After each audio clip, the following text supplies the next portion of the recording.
చిత్తూరు జిల్లా పులిచెల మండలంలో మళ్ళీ ఏనుగుల సంచారం మొదలైందా అంటే అవుననే అంటున్నారు స్థానిక రైతులు.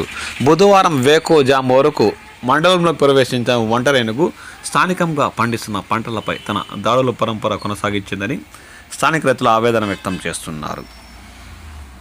పాల్యం పంచాయతీలో బుధవారం వేకోజామున ఒంటరి ఏనుగు పంటలు ధ్వంసం చేసినట్లు స్థానిక రైతులు పేర్కొన్నారు.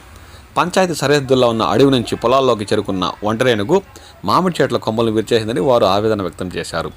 పశుగ్రాసం తినేసి అక్కడి నుంచి వచ్చిన దారిలోనే అడవిలోకి చేరుకున్నట్లు స్థానిక రైతులు పేర్కొన్నారు. దీంతో మళ్ళీ పులిచెల మండలంలోని రైతులకు ఆందోళన మొదలైంది.